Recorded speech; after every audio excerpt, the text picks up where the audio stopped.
그래서 문명을 발전시키는 데 있어서 가장 중요한 것은 뭐냐? 정보와 지식이라는 거예요. 그래서 그 지역, 그 시대에 만들어낸 정보와 지식의 총체, 그것이 문명이라는 거예요.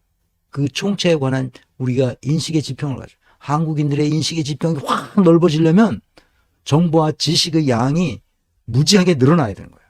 근데 우리는 대학 교수들이 정보와 지식의 양을 만들어내기는커녕 그거를 그냥 뜯어먹고 있는 거예요. 뜯어먹고 있어요. 정부의 고위 관리들이 그리고 정치인들이 정보와 지식의 양을 풍부히 만들어서 대한민국의 문명이 날아오르도록 만들었어야 되는데 아직도 뜯어먹으려고만 한단 말이에요. 뜯어먹어요. 정치인들이. 특히 이 쥐새끼들이 그저 어떻게든지 주인이 쌓아놓은 곡식들을 그저 쏙쏙쏙쏙쏙 갉아먹을 생각만 하고 있단 말이에요. 이 쥐새끼들이. 문명은 낮은 곳에서 높은 곳으로 절대 가지 않습니다. 물은 낮은 곳에서 위로 올라가요. 펌프질하면 가니까. 그런데 문명은 낮은 곳에서 높은 곳으로 흐르지 않아요. 높은 곳에서 낮은 곳으로 흐릅니다. 반드시 펌프질을 할 수 있는 길이 없어요. 문명에서는. 그래서 우리가 노력해야 되는 거예요. 교회에 가서 목사의 설교를 듣는다고 내가 나아지지 않습니다. 무당한테 가서 1,000만 원짜리 몇천만 원짜리 구슬 한다고 문제가 사업이 잘 풀리지 않아요. 기왓장에 사업 몇만 원 주고 거기다 아무리 기원을 써도 나아지지 않습니다. 그건 인과관계가 없어서 그런 거예요. 뭐야, 내가 지금 노력하는 거예요. 그래서 나 자신을, 이 세계를 보는 눈을 활짝 틔워야 되는 거예요. 그래서 문명이 지금까지 발전한 것은 인간의 존엄성을 존중하고 보호하기 위해서 지금까지 왔다는 거예요. 내 결론은 그렇습니다. 그래서 종교란 무엇인가 얘기해 봅시다. 이 우주에서 느끼는 초월적인 존재의 힘, 초월적인 힘의 존재가 있다는 걸 알아요. 근데 우리는 잘 느끼기는 하지만 그것이 뭐라는 것을 모르죠. 아직 거기까지 우리 학문이 발전하지 않았기 때문에. 그러나 성스러움과 거룩함에 대한 각자 개인적인 믿음이 있어요. 무엇이 옳고 그른지, 무엇이 거짓이고 무엇이 진실인지, 무엇이 아름답고 추한 것인지를 각자 알 수 있어요. 그런데 이것을 버려버리고, 이런 이성의 기능을 버려버리고 어떻게 한다? 자기 이익을 위해서 아주 이 간장종지만한 시야를 가지고 보는 거예요. 그러니까 종교가 썩어질 수밖에 없어요.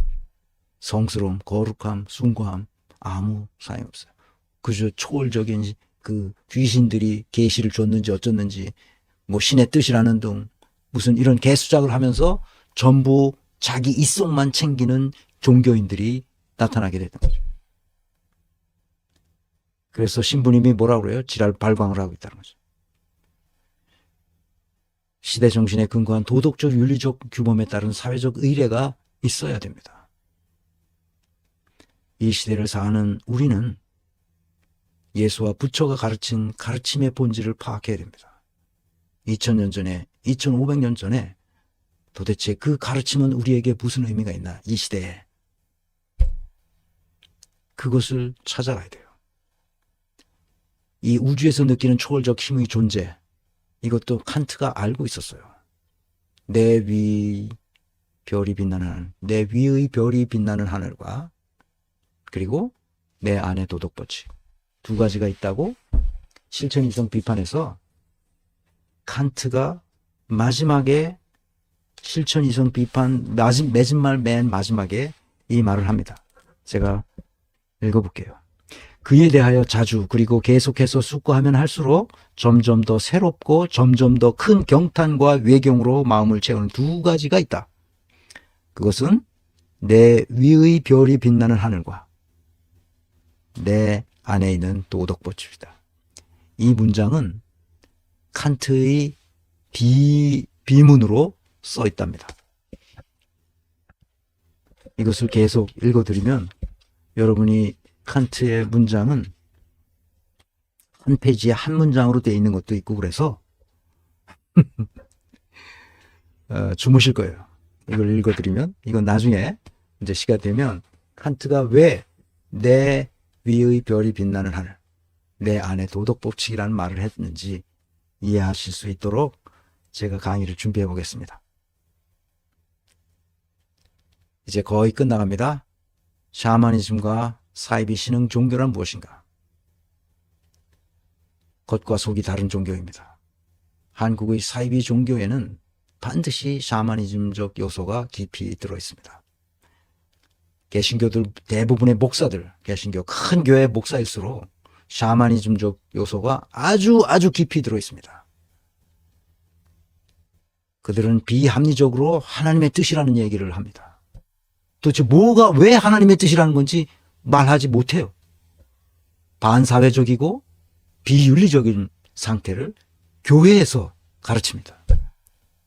젊은이들이 교회 오빠, 교회 누나 따라서 그 짓을 하고 있습니다.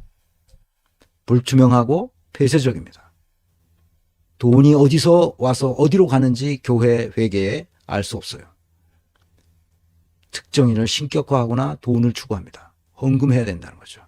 그래야 하나님으로부터 축복을 받는다는 거죠. 개소리입니다. 그리고 가끔, 아주 가끔 종말론적 요한계시록에 뭐 14만 4천 명이 어쨌다는지 누가 어쨌다는지 뭐가 불기둥이 어쨌다고 말도 안 되는 개수작을 하는 겁니다.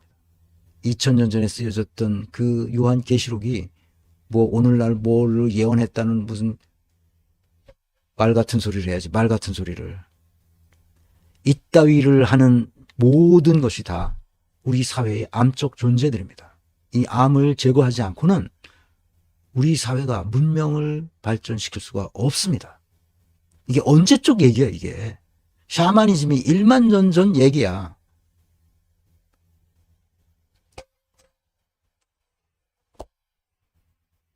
내가 이거 한 가지만 여러분에게 보여드리고 내 강의를 마치면 샤먼 제국. 이거 보이시나요? 샤먼 제국. 보이시죠? 아, 이렇게 해야 되나? 샤먼 제국. 이게 백제 얘기예요, 백제. 백제뿐만 아니라 박용숙 선생이 쓰신 건데 돌아가셨어요. 2018년에 돌아가셨는데 35년생인데 18년에 돌아가셨어요. 하여튼 좀 두꺼운 책인데 하여튼 혹시 관심 있으면 샤머니즘에 관심이 있으면 한번 읽어보시길 바랍니다. 내가 이제 힘들어서